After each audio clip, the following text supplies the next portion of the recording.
وحده لا شريك له وأشهد أن محمدا عبده ورسوله يا أيها الذين آمنوا اتقوا الله حق تقاته ولا تموتن إلا وأنتم مسلمون يا أيها الناس اتقوا ربكم الذي خلقكم من نفس واحدة وخلق منها زوجها وبث منهما رجالا كثيرا ونساء واتقوا الله الذي تساءلون به والأرحام إن الله كان عليكم رقيبا يا أيها الذين آمنوا اتقوا الله وقولوا قولا سديدا يصلح لكم أعمالكم ويغفر لكم ذنوبكم ومن يطع الله ورسوله فقد فاز فوزا عظيما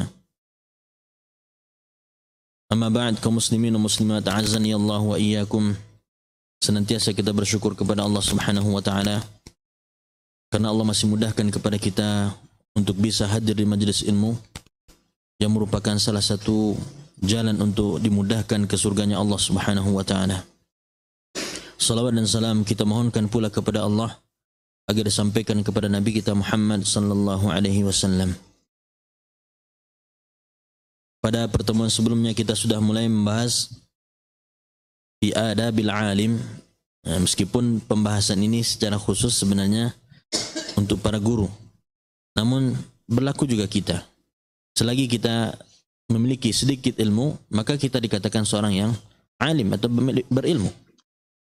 Jadi tidak mesti nasihat ini ditujukan kepada ustaz, tidak mesti nasihat ini ditujukan kepada mubalik, tidak.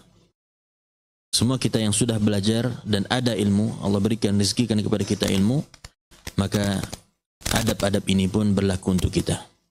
Artinya bukan untuk menilai guru kita, bukan untuk menilai orang lain yang sudah Allah berikan kepadanya ilmu, tapi untuk mengintrospeksi diri kita, sudahkah kita yang Allah rezekikan ilmu memiliki adab-adab yang disebutkan ini. Pada pertemuan sebelumnya kita sudah bahas yang pertama dari adab seorang alim pada dirinya, terhadap dirinya.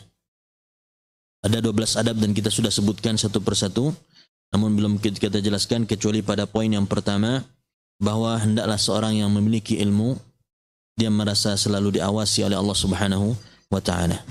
Di samping itu hendaklah dia terbiasa untuk tenang dan wibawa, menjaga wibawanya dengan baik, hendak gerasak gerusu, hendak cepat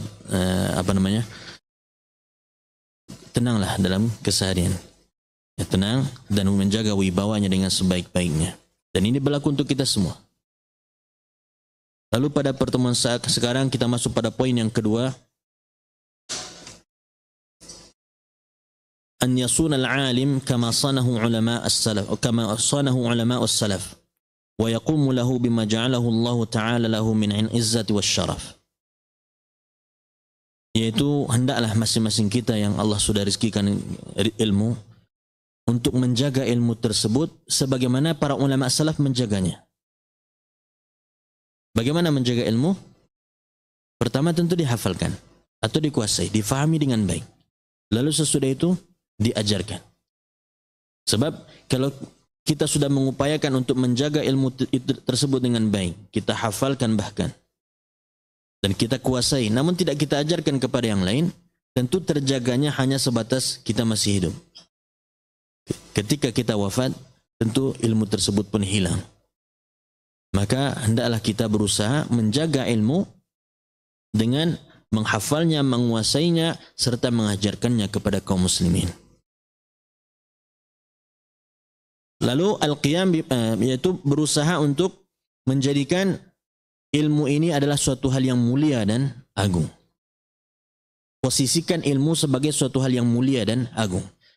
Sehingga ketika dikatakan ada majlis ilmu di suatu tempat, apa yang kita upayakan? Termasuk kita rebutan untuk datang ke sana.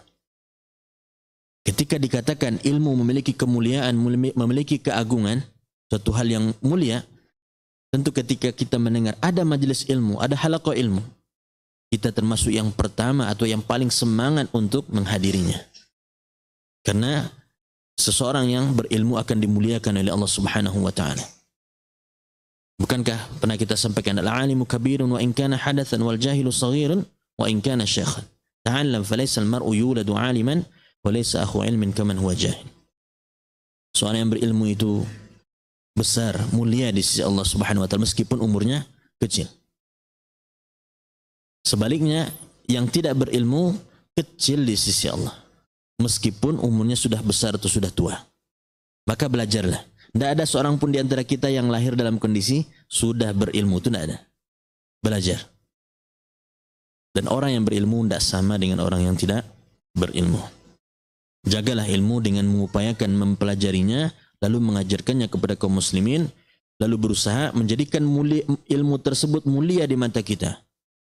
Jadi jangan unzur ma qala wa la tanzur man qala. Ini termasuk suatu hal yang pada poin ini berlaku. Tentu dia tidak berlaku untuk semua kondisi ya. Lihat apa yang dikatakan dan jangan lihat siapa yang mengatakan. Ada ya, tapi bukan berarti berlaku untuk semua kondisi tentunya. Artinya apa? Terkadang ada mungkin orang yang menyampaikan suatu ilmu kurang kita sukai di satu sisi. Namun karena yang dia sampaikan adalah firman Allah Subhanahu wa taala. Hadis Nabi sallallahu alaihi wasallam. Hadiri majelis ilmu. Hadiri. Ya. Jangan disebabkan karena ketidaknyamanan kita kepada seseorang tidak mau kita menghadiri majelis ilmu. Karena ilmu itu sendiri memiliki kemuliaan. Dan mudah-mudahan dengan sebab kita semangat menuntut ilmu, Allah berikan kita kemuliaan tersebut. Meskipun kita harus sedikit mengalah, orang yang menyampaikan ilmu tersebut orang yang kurang kita sukai. Selagi yang disampaikan firman Allah Subhanahu wa taala dan hadis Nabi sallallahu alaihi wasallam sesuai pemahaman as-salaful ummah, hadiri kajian tersebut. Jangan termasuk kita yang malas untuk menghadiri majelis ilmu.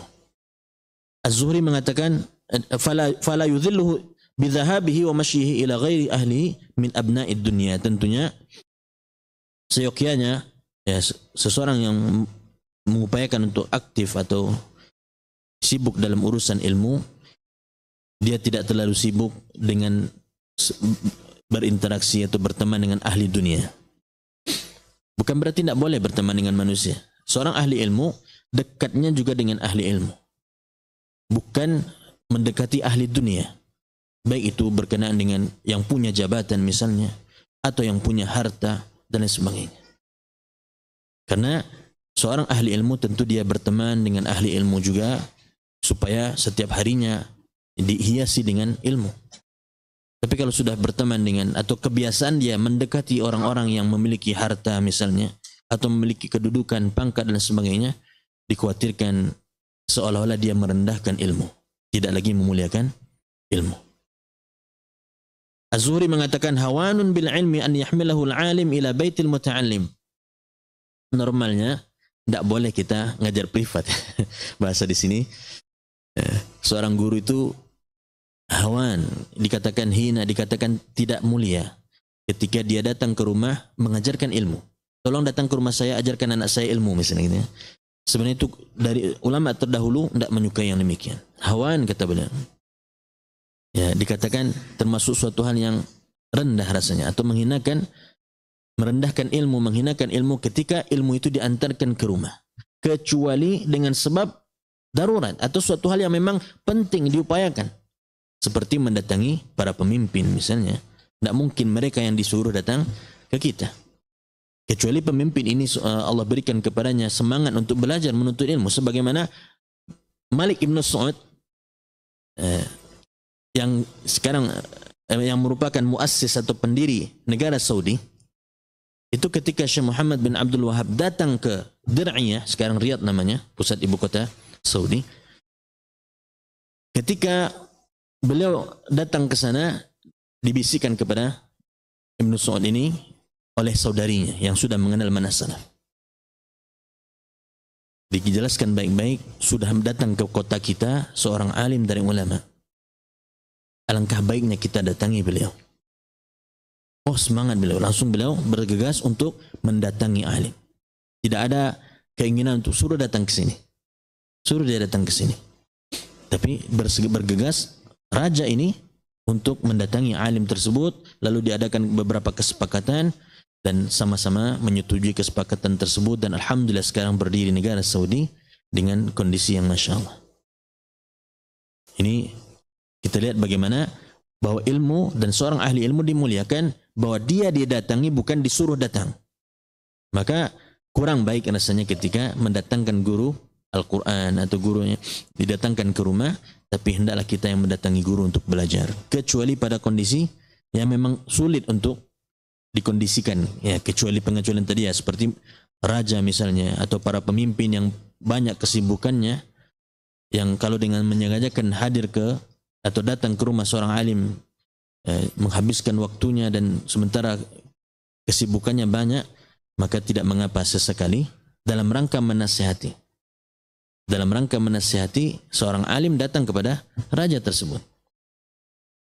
Nah, sebagaimana Harun datang kepada Al-Hasan Al-Basri datang kepada Raja Harun Ar-Rasyid. Ya, karena mungkin dia sudah mulai sibuk dengan urusan dunia, sedikit lupa dengan urusan akhirat, maka beliau berikan nasihat berupa apa? Permisalan dengan segelas air putih saja. Ya, sekiranya engkau berada di sebuah padang pasir yang sangat tandus, tidak ada air, dan kamu sangat kehausan. Ada pada seseorang air, segelas air atau sedikit air, namun kamu harus membayarnya dengan separuh kerajaanmu. Apa yang kamu lakukan? Saya akan bayar. Siap untuk membayar dengan seharga itu. Lalu sudah mendapat minuman, ada keinginan buang air kecil, tapi tidak bisa. Dan artinya apa? Ketika seseorang dimudahkan buang air pun bagian dari nikmat Allah Subhanahu wa taala. Ya, makanya ghufranak, doa yang kita baca sesudah keluar dari WC, ketika keluar dari WC, ghufranak artinya apa? Ampunanmu ya Allah, sebagaimana Allah sudah bersihkan atau sudah keluarkan hal-hal yang tidak mengenakkan dalam tubuh kita secara zahir, mohon ya Allah keluarkan juga dosaku dari diriku. Jadi kita berharap dikeluarkan zahir dan batin dengan doa kita ghufranak. Maka kata beliau, saya akan bayar dokter yang mampu mengobatinya, tentunya dengan taufik dari Allah Subhanahu wa taala, dengan separuh kerajaan saya yang tersisa. Ini menandakan bahwa kerajaannya tidak lebih dari segelas air putih saja. Tidak ada bernilai. Begitu beliau menasihati. Di lain kesempatan ya, banyak juga kita lihat para ulama, di antaranya Al-Imam Syafi'i, Al-Imam Az-Zuhri dan lain sebagainya, mereka ketika ingin menasihati para pemimpin mendatangi pemimpin, memang didatangi ke sana. Karena memang menasihati pemimpin itu harus empat mata dan harus berupa nasihat. Nasihat itu ketika disampaikan langsung, ya.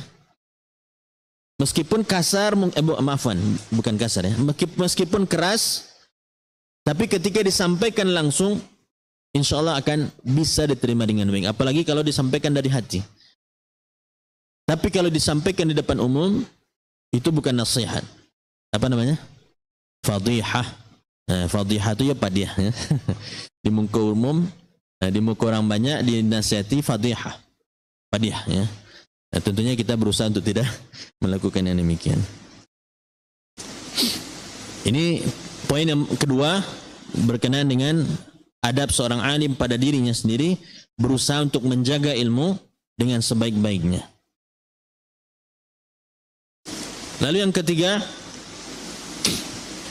an yatakhallaqa bizuhdi fid dunya wa taqallul minha biqadri al-imkan alladhi la yudhirru bi nafsihi aw bi 'iyalihi.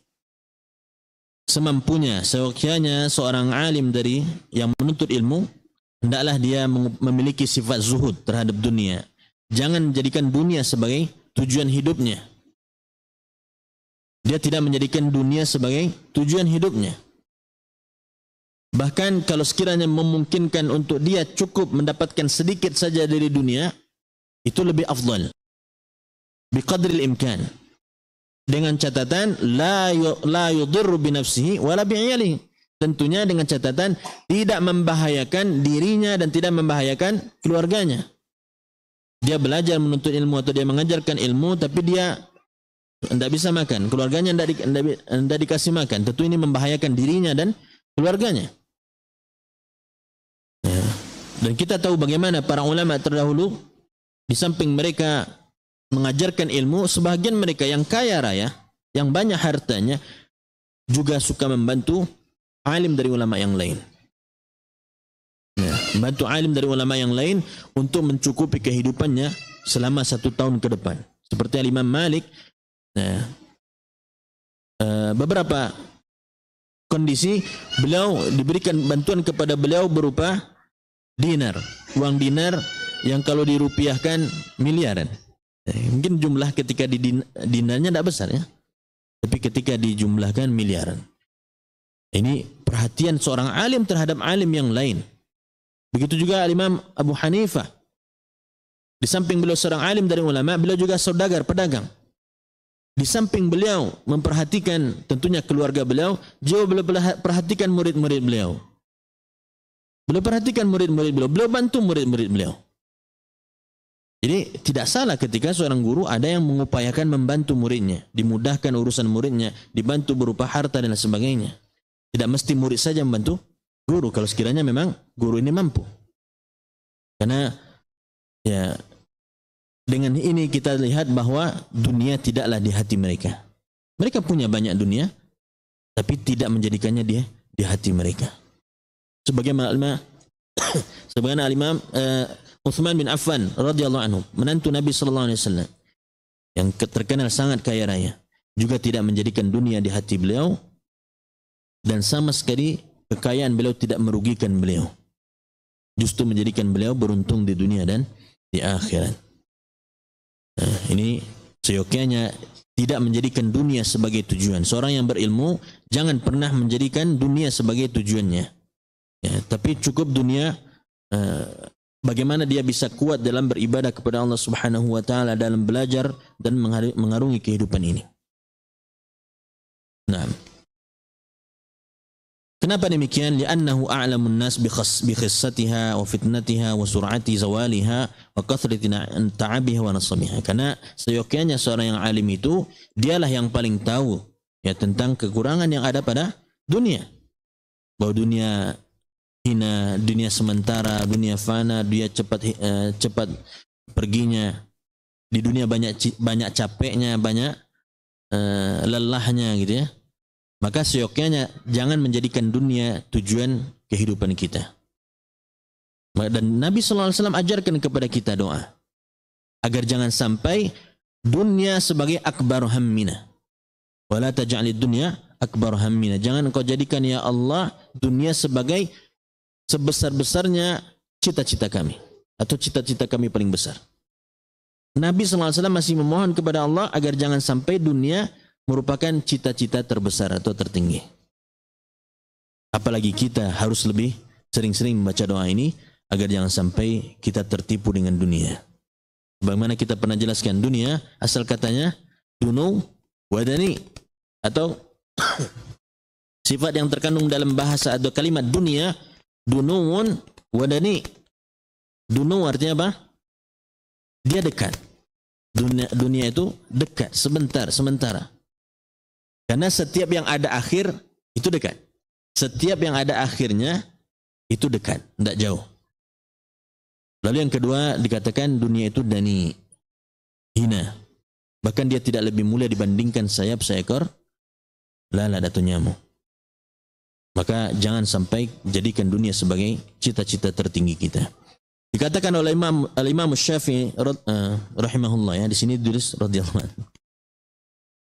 Lau usi li'aqilin nas afwan. Lau usi li'aqalin nasi surifa ila zuhad falaita syi'ri man ahaqqu min ulama bi ziyaratil aqiq wa kamalihi. Seandainya aku berwasiat untuk orang yang paling berakal, yang paling pintar, yang paling Allah berikan kecerdasan, maka niscaya ia akan diarahkan kepada ahli zuhud. Nasihat tersebut atau nasihat yang akan diberikan kepada dia adalah agar dia menjadi seorang yang zuhud, seorang yang tidak cinta terhadap dunia.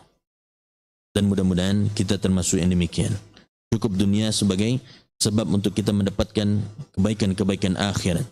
Ya, dengan dunia bisa mendapatkan banyak kebaikan akhirat. Bukankah dengan sedekah, dengan membantu orang lain, meringankan beban orang lain, ini semua adalah kebaikan akhirat. Dengan sebab dunia yang kita miliki atau tenaga yang kita miliki bisa bernilai sedekah di sisi Allah Subhanahu wa taala, dan kita sudah bahas hadis-hadisnya.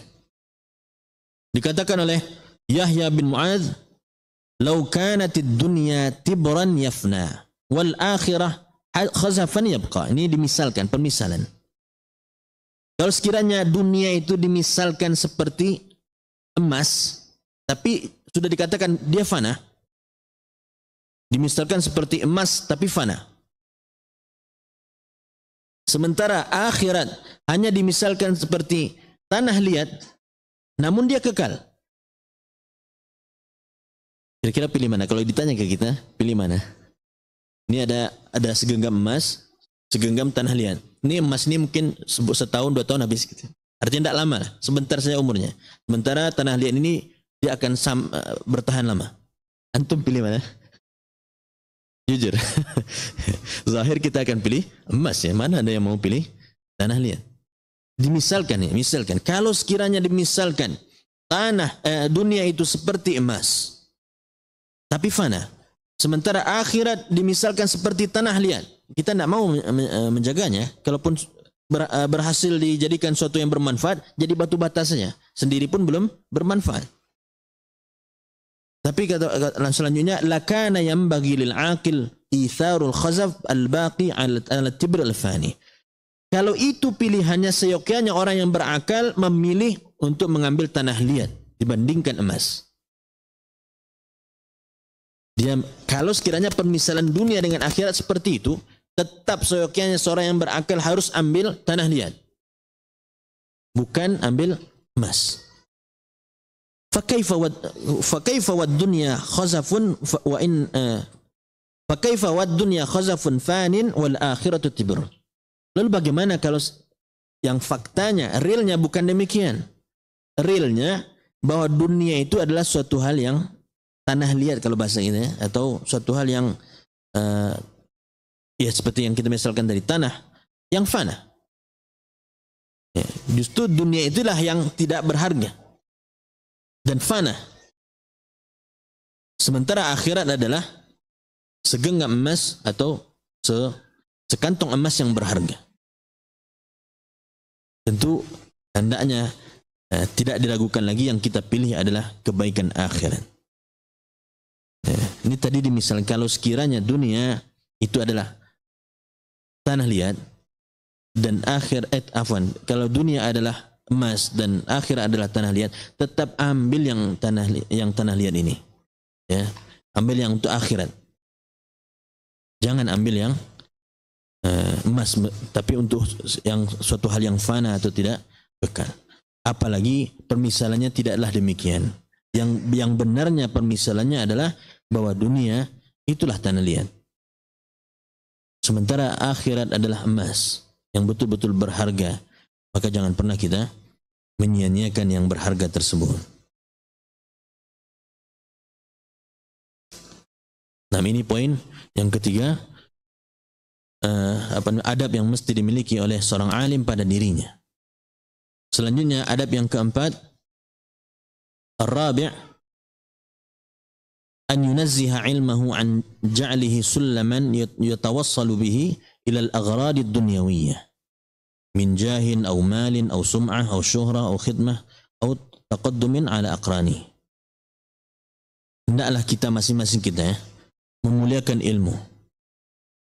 Jangan sampai kita merendahkan ilmu dengan menjadikannya adalah seperti anak tangga atau sebab untuk kita mendapatkan dunia. Apapun semua tujuan dunia. Jangan jadikan ilmu sebagai wasilah untuk kita mendapatkan dunia. Atau semua tujuan-tujuan dunia. Apa itu disebutkan tujuan dunia? Jah. Ya, berupa jabatan, pangkat, aumal atau harta. Jangan jadikan ilmu untuk mendapatkan harta. Jangan jadikan belajar ilmu untuk mendapatkan sum'ah, supaya disimak atau didengar oleh orang lain. Fulan kita disebut-sebut, terkenal gitu ya, viral. Fulan kan biasanya dengan disebut, sehingga terdengar oleh telinga, ya sum'ah, bahwa nama kita harum gitu ya, atau disebut-sebut oleh orang lain. Jangan jadikan tujuan kita belajar untuk itu. Jangan jadikan tujuan belajar untuk sum'ah. Au syuhrah, atau supaya terkenal. apapun bentuk terkenalnya. Au khidmah, dan tidak boleh juga tujuan belajar menuntut ilmu supaya nanti banyak yang melayani kita. Kita lihat kalau jadi ustadz banyak yang melayani misalnya, maka tujuan kita belajar supaya banyak yang melayani kita. Jangan tujuan belajar menuntut ilmu menjadi seorang alim agar kita dilayani oleh manusia. Au taqaddum ala aqrani, juga jangan jadikan niat menuntut ilmu itu supaya kita dikedepankan atau selalu diletakkan paling depan di antara saudara-saudara kita atau keluarga kita. Kalau bahasa Minangnya apa itu? Dituakan ya, atau apa bahasa itu? Yang dituakan atau yang dimuliakan dengan sebab dia berilmu, sehingga setiap pertemuan atau ada kumpul keluarga dia yang selalu dimuliakan, lebih dimuliakan dibandingkan yang lain. Jangan itu tujuannya, meskipun nanti ketika dia sudah belajar dengan ikhlas dia dapatkan itu, tapi jangan itu yang menjadi tujuan. Apalagi kalau kebetulan kita lihat ada ustadz yang kondisinya seperti itu, dimuliakan oleh keluarganya, terkenal, bahkan banyak yang ingin menjadi pembantunya atau yang mengurus urusannya, bahkan memiliki banyak harta, terkenal, disebut-sebut oleh orang lain. Lalu kita berniat juga jadi ustadz agar seperti beliau atau bahkan lebih dari beliau. Jangan itu yang jadi tujuan ketika belajar. Al-Imam Syafi'i mengatakan, wadidtu anna al-khalqa ta'allamu hadzal ilma ala an la yunsaba ilayya harfun minhu. Ini lihat bagaimana Al-Imam Syafi'i khawatir dengan sebab pujian orang, akhirnya beliau terseret pada riya atau sum'ah. Beliau berkeinginan, kata beliau, berharap sekali. Ketika disebut wadidtu, harapannya tinggi. Sangat mohonlah kepada jamaah sekalian, ya gitu ya, kepada murid-murid beliau, jangan, mereka silakan mereka belajar kepada Imam Syafi'i, namun kalau bisa tidak usah disebutkan kepada beliau satu perkataan pun. Sebab kalau dinisbatkan kepada beliau, itu Imam Syafi'i loh yang sampaikan, itu Imam Syafi'i loh yang menjelaskan, itu Imam Syafi'i loh yang, ini bahasa-bahasa seperti ini dikhawatirkan oleh beliau akan menjadikan beliau jatuh pada sum'ah atau riya. Begitu seorang alim sangat khawatir dengan sebab disebut-sebut oleh orang lain jatuh pada sum'ah atau riya, sehingga beliau lebih berharap tidak usah sebut-sebut nama saya ketika menyampaikan ilmu. Semua selagi itu perkataan Allah dan Rasulnya, cukup sebut itu Allah Subhanahu wa ta'ala yang sampaikan dan Rasulnya yang sampaikan, adapun saya lupakan saja. Apalah arti? Ya, saya cuma sebagai penyambung lisan saja untuk sampai kepada antum sekalian. Lihat bagaimana upaya beliau untuk menjaga keikhlasan dan kita jauh dari itu. Waliyadzubillah.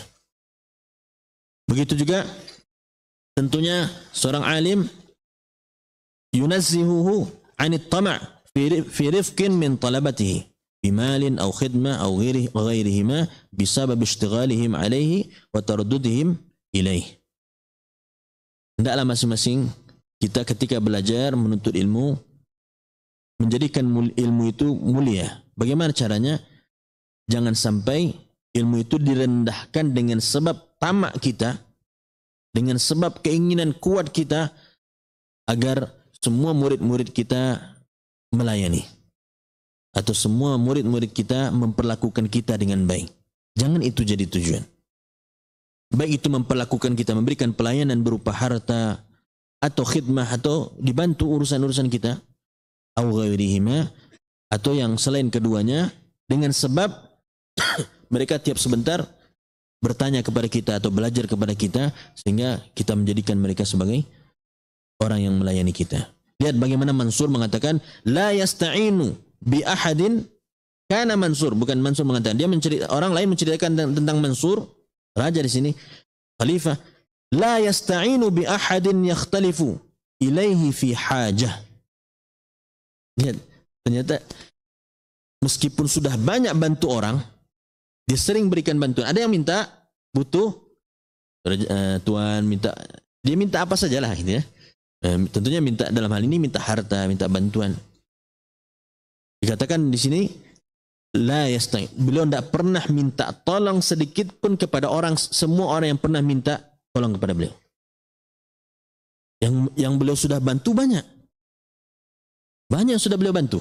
Kasarnya kalau kita katakan, pasti semuanya ketika kita minta tolong, mau tidak minta menolongnya? Pasti mau. Tapi beliau menjaga jangan sampai jatuh pada yang tidak diridhai oleh Allah Subhanahu wa taala. Meskipun sudah banyak yang beliau bantu, beliau tidak mau minta atau sengaja minta tolong kepada semua yang sudah dibantu itu. Ya, kita jauh dari itu. Semoga secara perlahan Allah berikan taufik kepada kita untuk bisa mengamalkan sebagaimana yang sudah diamalkan oleh orang-orang terdahulu kita yang saleh. Lalu waqala Sufyan bin Uyainah, Sufyan bin Uyainah mengatakan, kuntu qad utitu fahmal Quran falamma qabiltu ad-durrah falamma qabiltu as-surrah min Abi Ja'far tulibtuhu. Nas'alullah al-musamaha. Nas'alullah al-musamaha. Sufyan bin Uyainah, kita pernah kisahkan bagaimana ketika kecil beliau jadi tukang parkir. Ketika kecil beliau hobinya apa? Atau alim datang. Kalau ada alim yang datang bawa kuda misalnya atau onta atau keledai, beliau langsung menawarkan diri, saya jaga, biar saya yang jagain kendaraan Anda. Tapi syarat 8 hadis. Ini upahnya berapa? 8 hadis, bukan 1.000-2.000 ya. 8 hadis. Silakan. Kita berharap nanti para tukang parkir di Solo seperti itu semuanya. Antum hafalkan dulu hadisnya, siap-siap. Buat ini nanti memang ada tukang parkir yang minta seperti itu. Antum lebih hafal, Anda tidak ada hafal hadis, gimana cara? Diminta hadis sama antum gimana cara? Dia membantu menjaga, mungkin sekadar hadir untuk sholat duha atau untuk mengajarkan ilmu memang di masjid tersebut.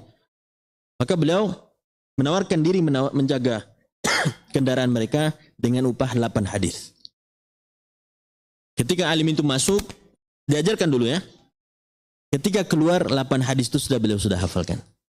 Sudah beliau hafalkan. Bayangkan kalau sekiranya 10 alim setiap hari datang. 10 saja. 80 hadis beliau hafal. Nah, beliau memang terkenal yang semangat dalam menuntut ilmu. Padahal kalau dari sisi badan kecil sekali. Anda lupa. Ada yang sangat kecil badannya. Kerdil. Kakinya, pokoknya kurus sekali, kurus kecil. Mungkin antum pernah lihatlah orang yang seperti itu ya. Beliau lebih kurang seperti itu. Namun semangatnya untuk belajar, masya Allah, kita jauh dari yang demikian. Kata beliau, sungguh Allah telah rizkikan kepadaku paham terhadap Al-Quran. Artinya beliau sudah Allah rizkikan memahami isi Al-Quran. Tapi sayangnya qadar Allah, ketika aku menerima surrah, sekantong emas atau sekantong uang min Abi Ja'far, dari raja ketika itu atau khalifah ketika itu, sulibtuhu, banyak ilmuku yang hilang. Ya, bahkan walau bahasa di sini hilang semua, tapi kita tidak memahami hilang semuanya, tapi banyak yang hilang atau luput dari beliau. Nas'alullah al-musamaha. Semoga Allah jauhkan kita dari musibah yang seperti ini juga. Jangan sampai dengan sebab dunia sedikit demi sedikit ilmu kita hilang. Ya, baik itu ilmunya sendiri atau keberkahan dari ilmu hilang. Maka jangan jadikan tujuan kita belajar, menuntut ilmu, menghadiri kajian untuk urusan dunia. Baik itu pangkat, harta, sum'ah, syuhrah atau terkenal, atau agar dilayani, atau agar dimuliakan di hadapan keluarga kita sendiri atau orang-orang terdekat kita. Nah, sudah masuk Isya? Ya, silakan azan dulu. Sudah masuk? Belum? Nah.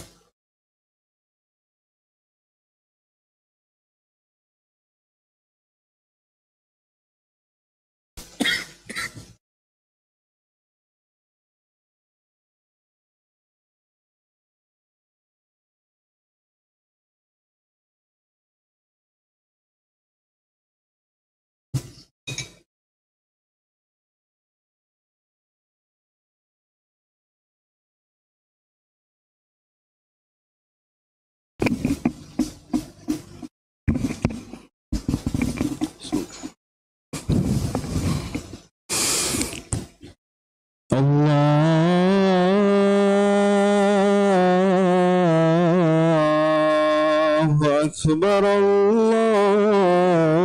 الله أكبر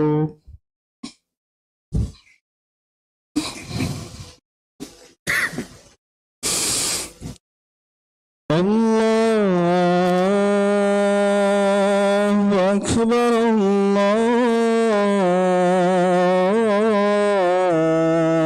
الله أكبر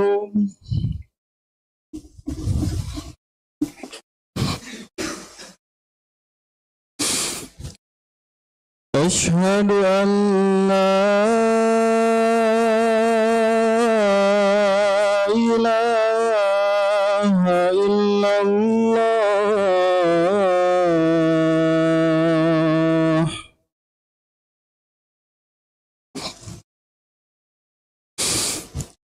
أشهد أن لا إله إلا الله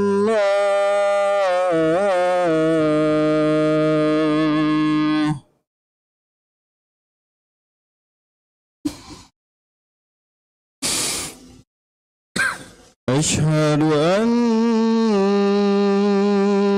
محمدا رسول الله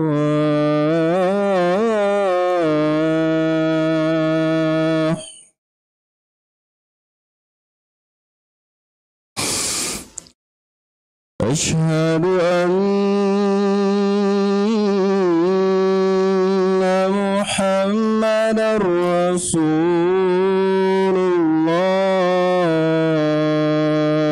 الله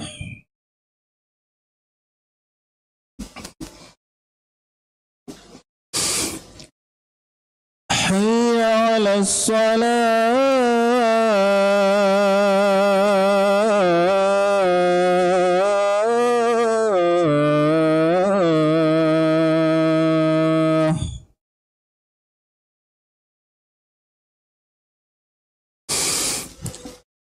حي على الصلاة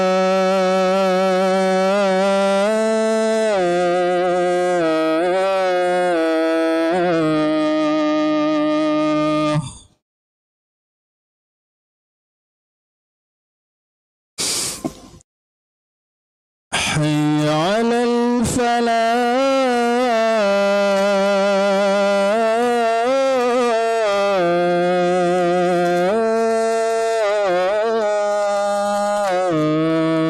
الفلاح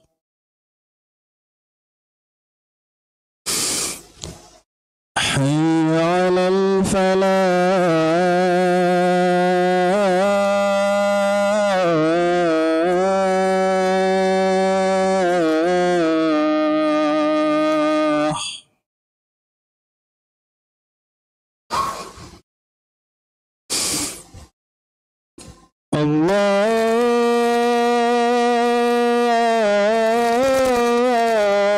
الله أكبر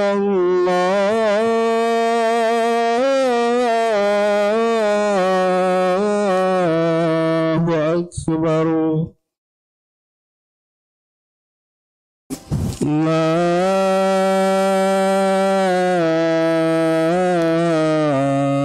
إله إلا الله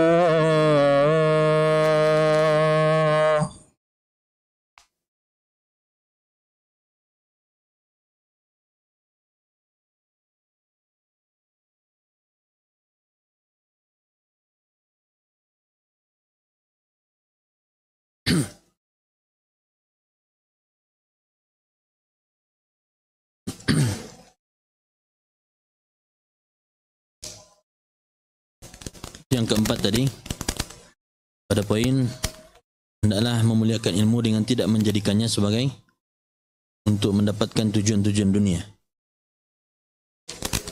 Adapun yang kelima,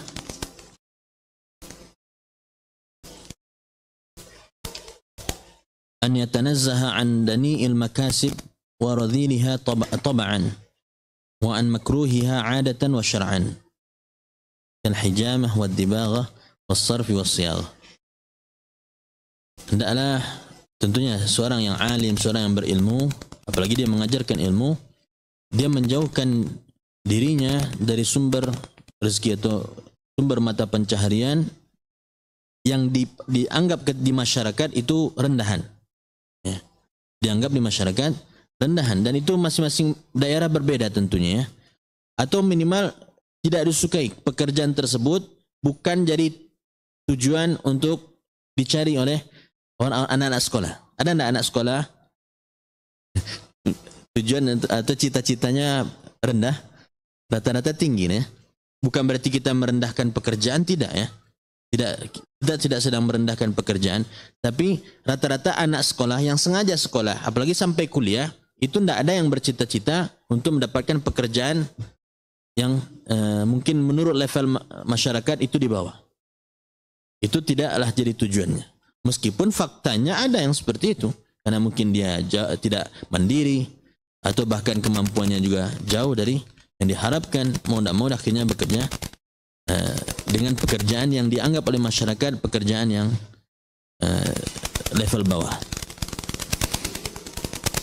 Di sini disebutkan kebetulan kalau di Saudi ya, di Saudi. Kalau di Arab itu al-hijama, ya, sengaja apa namanya, buka praktek bekam. Kalau ini di Saudi tapi ya. Adapun di Indonesia, apalagi di kita, tidak demikian. Ya, biasanya mungkin di kita ada pekerjaan yang di tengah masyarakat bahwa ini dianggap tidak baik atau dianggap rendahan. Masing-masing berbeda. Kebetulan di sini dicontohkan dalam kitab seperti bekam atau menyamak samak, as-sarf yaitu jual beli mata uang, dan juga as-siyaghah. Siyaghah ini yang pekerjaannya mengolah barang tambang ya.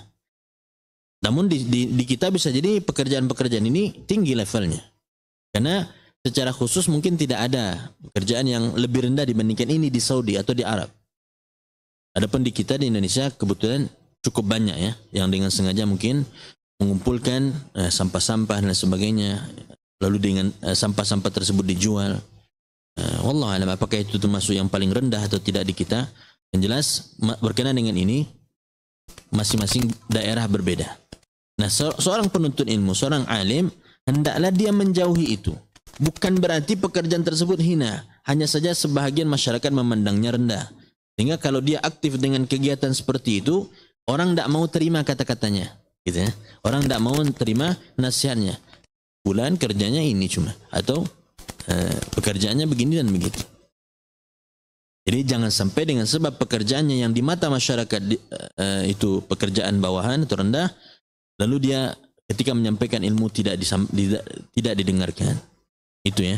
Bukan berarti di sini direndahkan atau diremehkan pekerjaan-pekerjaan. Selagi itu halal, jauh lebih afdal dibandingkan minta-minta kepada manusia. Nah. Lalu intinya secara umum diingatkan atau diupayakan seorang yang sudah belajar menuntut ilmu, dia menjauhkan dirinya jangan bukan saja dari suatu hal yang memang menurut pandangan masyarakat rendah, juga dari sangkaan-sangkaan pun dijauhi ya. Dari sangkaan-sangkaan yang mungkin akan disangkakan buruk pun diupayakan untuk dijauhi. Dan itu terjadi pada Nabi sallallahu alaihi wasallam, dan beliau langsung jelaskan. Karena kebetulan suatu kali Nabi sallallahu alaihi wasallam sedang ngobrol dengan Sofia, istri beliau. Tapi di tempat sembunyi, di tempat sunyi. Gelap. Lalu ada dua orang yang mungkin apakah nguping atau ngintip lah gitu ya. Dan Nabi SAW mengetahuinya, langsung beliau teriakin. Ya, ala rislikuma innaha Sofia. Yang sama saya, yang sedang bersama saya ini Sofia, istri saya. Sehingga kalau tidak dijelaskan, tentu orang menyangka dengan siapa Rasulullah. Ini terkadang yang seperti itu perlu dijelaskan. Karena kata Nabi SAW, inna syaitan yajri min ibni Adam majrad dam. Fakhiftu an yaqdhifa fi qulubikum syai'an. Aku sengaja teriakkan itu, sampaikan itu, supaya nanti tidak muncul di hati kalian tuduhan-tuduhan bahwa aku begini dan begitu. Gitu. Maka secara umum kita berusaha juga menjauhi hal-hal yang akan menjadi sebab tuduhan-tuduhan. Ya. Apalagi di zaman yang sekarang, ya, terlalu cepat kita untuk menuduh tanpa mau bertabayun dulu. Ya. Dan rata-rata kita, mohon maaf, untuk rata-rata kita sudah jatuh pada kefasikan.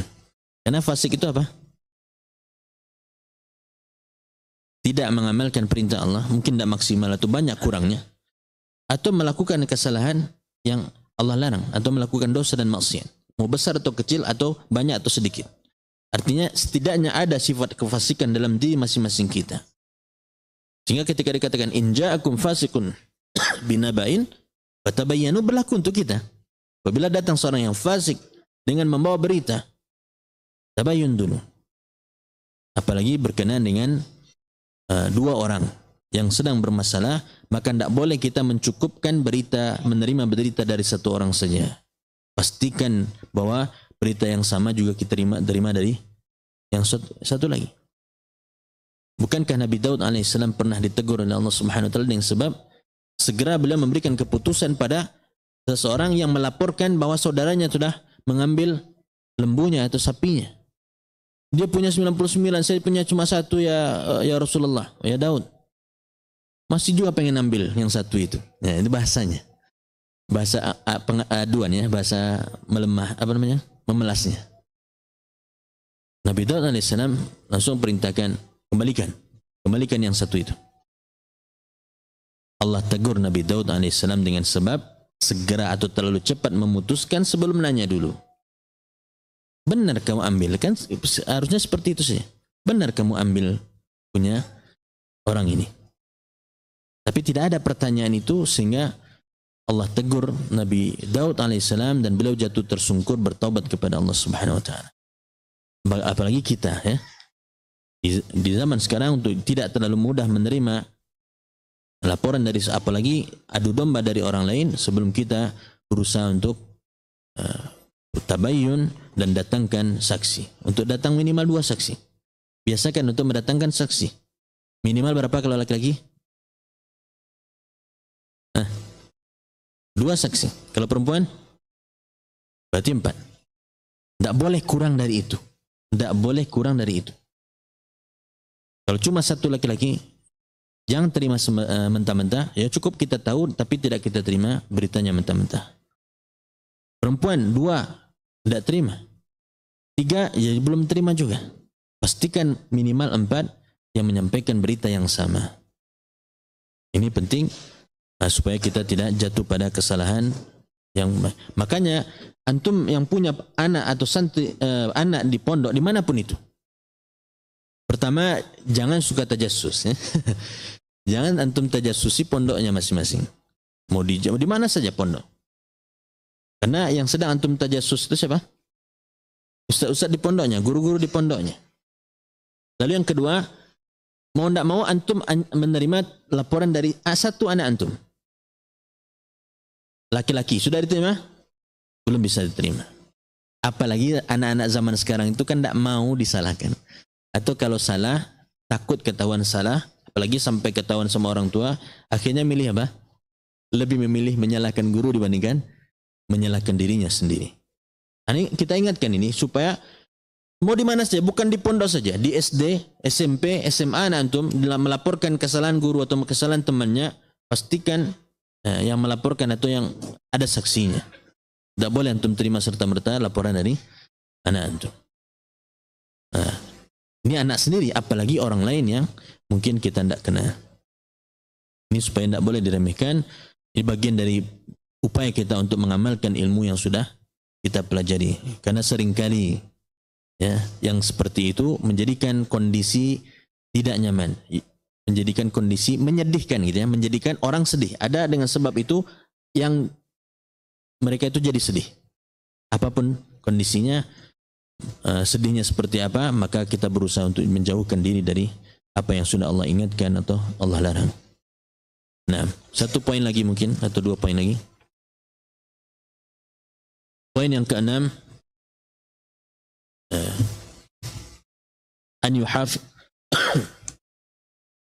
أن يحافظ على القيام بشعائر الإسلام وظواهر الأحكام كإقامة الصلوات في مساجد الجماعات wa ifsya'is salam lil khawas wal 'awam wal amr bil ma'ruf wan nahy 'anil munkar was sabri 'alal adza bisabab dzalik sadi'an bil haqqi 'inda salatin badhilan nafsahu lillahi la yakhafu fihi lawmata la'im dzakiran qawluhu ta'ala wasbir 'ala ma asabak inna dzalika min azmil umur. Hendaklah masing-masing kita yang sudah belajar, yang sudah Allah berikan rezeki berupa ilmu, masing-masing kita menjaga al-muhafadzah, bukan sekadar menjaga biasa. Al-muhafadzah, penjagaan ekstra terhadap syiar-syiar Islam. Ya, terhadap syiar-syiar Islam dan hukum-hukum yang zahir yang memang mestinya kita upayakan. Yang zahir apa contohnya? Ya, bagi laki-laki berjenggot, celana cingkrang, pakai peci, apa lagi? Yang zahir. Nah, ini yang hukum-hukum yang sifatnya zahir. Adapun syiar-syiar Islam seperti melakukan solat berjamaah di masjid atau terbiasa untuk mengucapkan salam, menebarkan salam baik kepada orang-orang yang kita kenal ataupun yang tidak kita kenal, amar ma'ruf dan nahi munkar, dan sabar atas semua itu. Plus sabar terhadap semua itu tadi. Dalam menegakkan syariat-syariat Islam atau syiar-syiar Islam butuh kesabaran. Dalam menjalankan hukum-hukum yang sifatnya zahir butuh kesabaran. Dalam menegakkan solat 5 waktu berjamaah di masjid, menebarkan salam, begitu juga amar ma'ruf dan nahi munkar, butuh kesabaran. Sadi'an bil haqqi inda salatin, dan mau juga menyuarakan kebenaran kepada as-sultan. Minimal kalau tidak berani kita menyuarakan kebenaran, doakan. Baru ingat doanya kapan? Di masa-masa kampanye ini atau masa-masa pemilu ya. Padahal doa untuk mendoakan pemimpin usahakan setiap hari, sering-sering. Bahkan Imam Ahmad mengatakan kalau sekiranya saya punya satu doa yang akan dikabulkan Allah Subhanahu wa taala, yang pasti mustajab, saya akan serahkan atau berikan satu doa tersebut untuk pemimpin. Minimal doa kita apa? Allahumma la tusallit alaina bidhunubina man la yakhafuka fina wa la yarhamuna. Ya Allah, jangan sampai engkau berikan kepada kami sultan, penguasa, raja, dengan sebab dosa kami, dengan sebab kesalahan kami, orang-orang yang tidak takut kepada engkau dalam urusan kami dan tidak sayang sama kami, tidak memiliki sifat rahmah sama kami. Kalau sifat rahmah ini banyak cakupannya, mencintai dan yang lainnya. Dia lebih luas dibandingkan sekadar mencintai. Maka biasakan mendoakan, mudah-mudahan ini awal dari kita untuk terus mendoakan para pemimpin siapapun nanti yang terpilih ya, dan tidak, meskipun mungkin yang terpilih tidak seperti yang kita harapkan atau tidak seperti yang kita pilih, maka tetap doakan kebaikan untuk mereka, karena kebaikan mereka akan berpengaruh kepada kebaikan orang-orang di bawahnya. Adapun kebaikan kita belum tentu mempengaruhi mereka. Kita menjadi saleh belum tentu menjadikan pemimpin saleh. Tapi kalau pemimpin saleh dan banyak kebaikan yang mereka upayakan, kebaikan tersebut kita rasakan sampai ke bawah insyaAllah. Nah, dan kekuatan kaum muslimin, senjata kaum orang-orang beriman adalah doa. Minta kepada Allah Subhanahu wa taala agar Allah perbaiki. Allahumma aslih wulata umurina. Ya Allah, perbaikilah para pemimpin kami. Nah, wa kadzalika al-qiyam bi idhari sunan wa ikhmal al-bid'ah. Hendaklah masing-masing kita juga, terutama seorang yang berilmu, mengupayakan untuk idharus sunnah, menampakkan sunnah, dan ya termasuk yang membenci atau tidak menyukai, bahkan betul-betul meninggalkan bid'ah. Wal qiyam lillah fi umurid din wa ma fi masalihil muslimin ala tariqil masyru'. Berusaha juga untuk ya, dalam urusan agama yang Allah perintahkan, kita termasuk yang terdepan. Tak apalagi untuk urusan maslahat kaum muslimin secara umum. Ya. Jangan egois mementingkan diri kita sendiri, tapi bagaimana kita mengupayakan juga untuk maslahat semua yang bermaslahat untuk kaum muslimin. Tentunya dengan jalan yang masyru'. Dengan jalan yang masyru'. Sebab ada dulu mungkin masyhur di antara antum ya. Dia mungkin untuk membantu manusia atau orang banyak, tapi dengan cara yang salah. Bukan itu yang kita maksud. Tentu dengan jalan yang masyru', yang disyariatkan, namun dia membantu kaum muslimin atau orang-orang yang ada di sekitarnya. Nah, ini poin yang keenam dan terakhir kita ambil hari ini poin yang ketujuh. An yuhafidha 'ala al-mandubat asy-syar'iyyah al-qauliyah wal fi'liyah. Dalam masing-masing seorang yang sudah Allah berikan rezeki berupa ilmu untuk dia menjaga, ekstra menjaga al-mandubat asy-syar'iyyah, semua yang disunnahkan dalam syariat, yang tidak wajib memang, dia perkara-perkara sunat saja. Tapi disyariatkan, baik itu berupa perkataan ataupun perbuatan. Maka hendaklah kita yang sudah belajar menuntut ilmu mulazamah, melazimkan tilawatul Quran, lazimkan tilawah Al-Quran, lazimkan zikir kepada Allah Subhanahu wa taala dengan hati dan lisan. Lazimkan untuk kita mengupayakan banyak berdoa dan berzikir.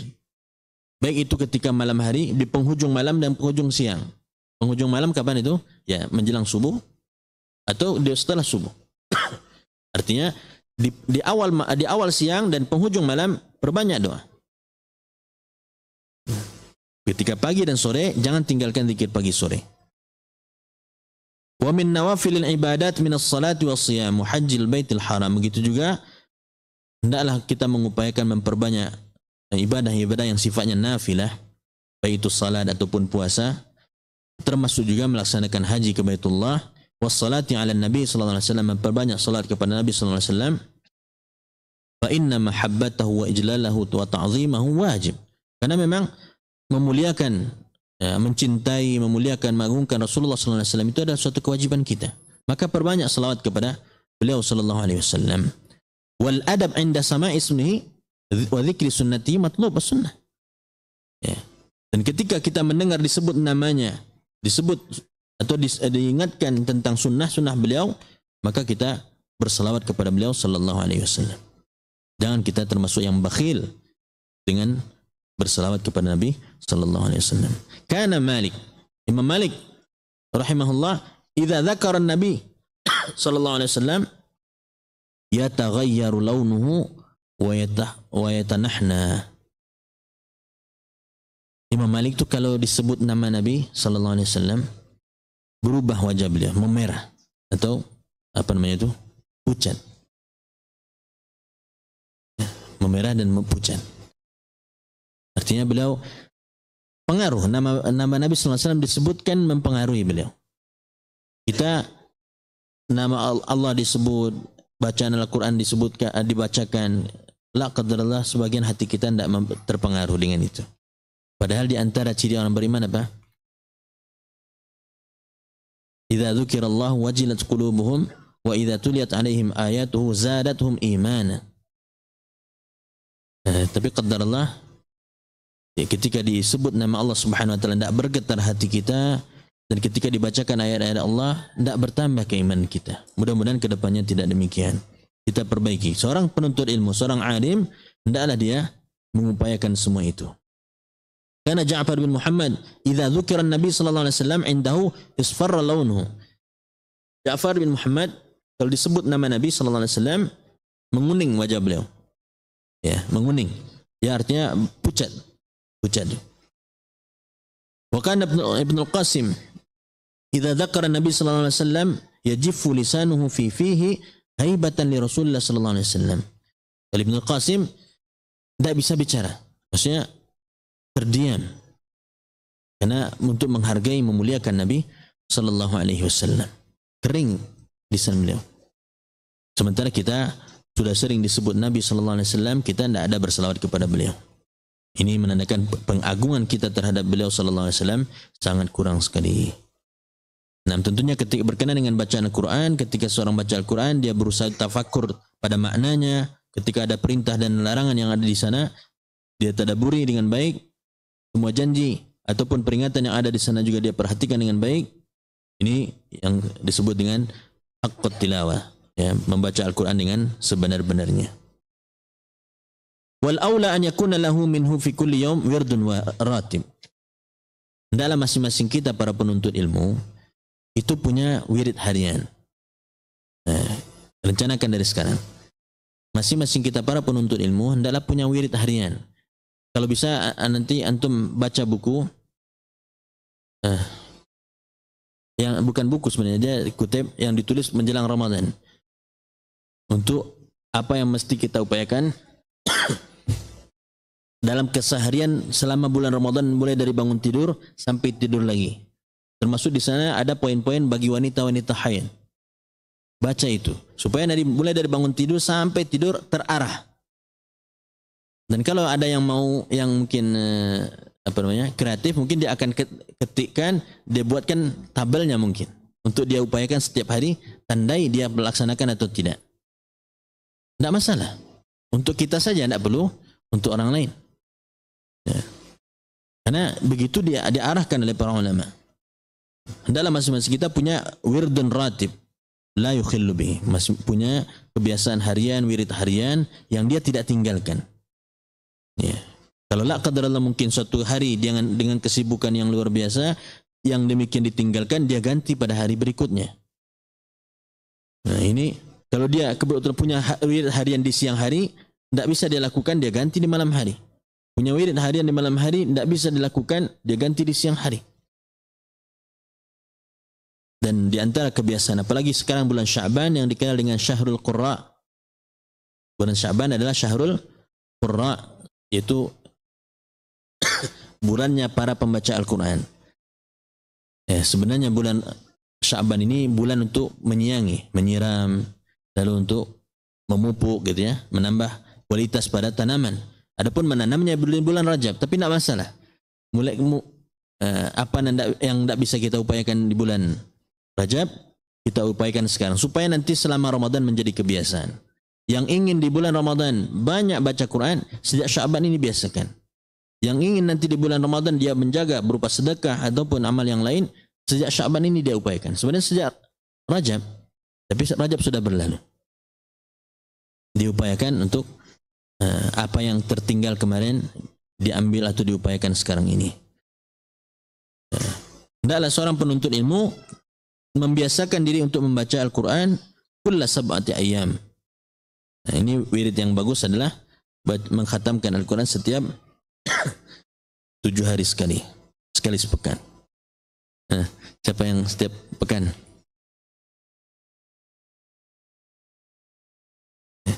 Ini diamnya tanda iya. Insyaallah ya. Kita samakan saja tanda diamnya tanda iya, alhamdulillah. Tapi setidaknya bulan-bulan Sya'ban ini dilatih.